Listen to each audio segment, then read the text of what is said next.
Hi! Within this lecture, we're going to install the VirtualBox on our Mac OS computer. So if you're using Windows and in the previous lecture, if you installed the VirtualBox on your machine, you may skip this lecture. So we're going to use the VirtualBox in order to run virtual machines. Actually, VirtualBox is not only way to run virtual machines, but it's the best way if you want a free tool. So if you're using a VMware, for instance, in your own computers, you may continue to use it and you may install the VM versions of the virtual machines that we're going to install in the following lectures. But if you're not using any paid tools, you're more than welcome to use this free tool by following this lecture. So open a browser and go to google.com, where you will Google VirtualBox, okay? It will lead you a website called virtualbox.org. So if you click on it, it will lead you virtualbox.org, where you will find the latest version of the VirtualBox. So they may change this outline in time, of course, but there will be always a download section from here or here where you can click and go to the download page of VirtualBox. In here you will see that VirtualBox platform packages have an OS X hosts. So click on this OS X and it will start downloading for you. And it's around 200 megabytes right now, so it will take a minute or two, so feel free to pause the video and once it's finished, come back and see how it's installed. After your download is done, you may just go to your downloads or wherever you saved it, okay? So let me minimize this. I'm not going to close this because we're going to download one more thing later on. So I'm going to go to my downloads and find the VirtualBox file that I have downloaded. So if I double click on it, it will pop open the VirtualBox installation setup for me. So once it's opened, it's fairly easy to install this. All we have to do is just follow the guidelines, okay? So it will ask you to double click on this package, okay? And once it's done, it will open the installation wizard for you. When you see this picture in here, you may click continue and just hit continue and install. It will ask you for your password or fingerprint. Just supply this and it will finish the installation part for you. So it will be quick, and once it's done, you may say close.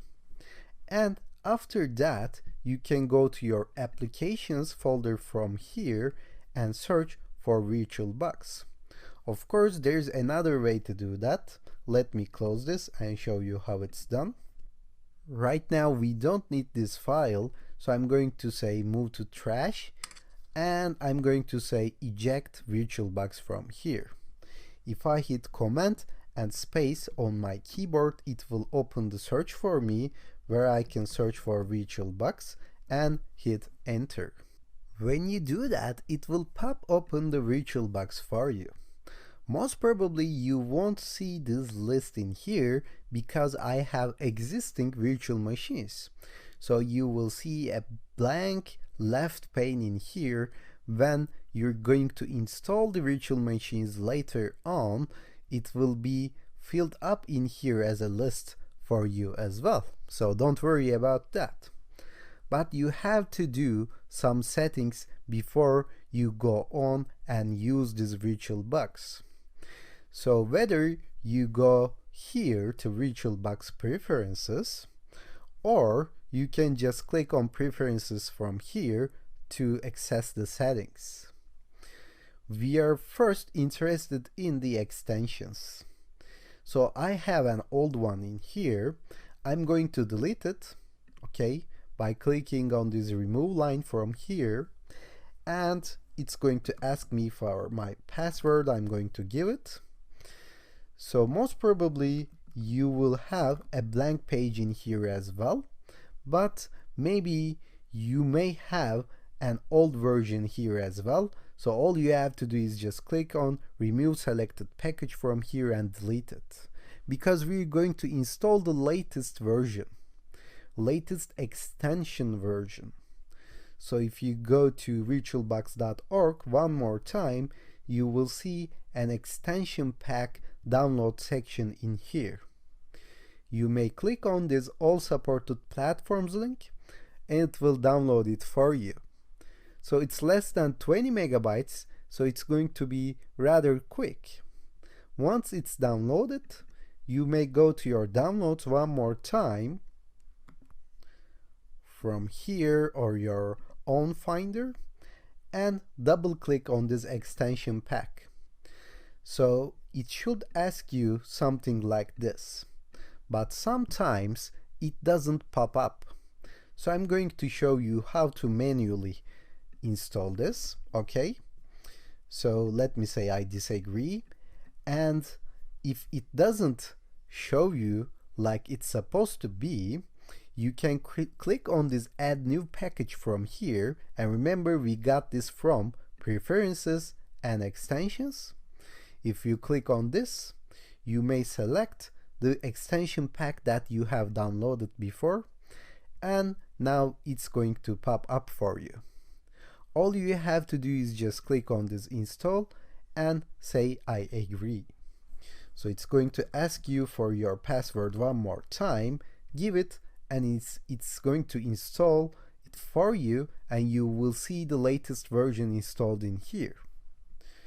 So right now you can click on OK, and now you are ready to use the VirtualBox Manager.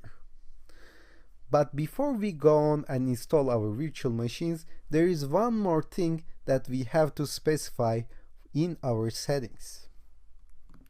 So I'm going to go to my preferences one more time, and here actually we have some settings like language.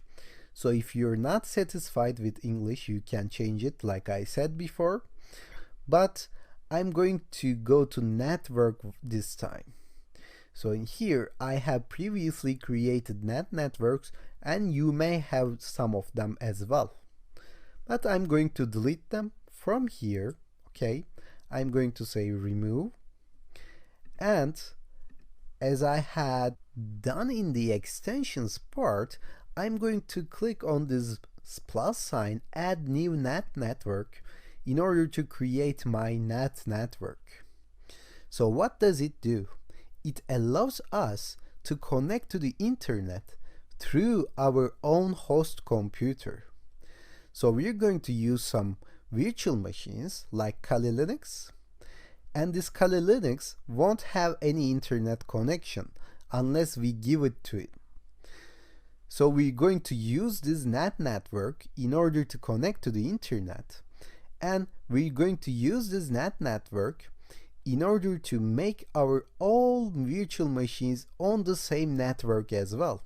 So it will give us an opportunity to simulate some attacks on a real network. So it is important for you to complete this step in order to complete this course. So once you do that, click on OK. Now you're ready to go to the next lecture, where we will download some virtual machines and start them on our own computers.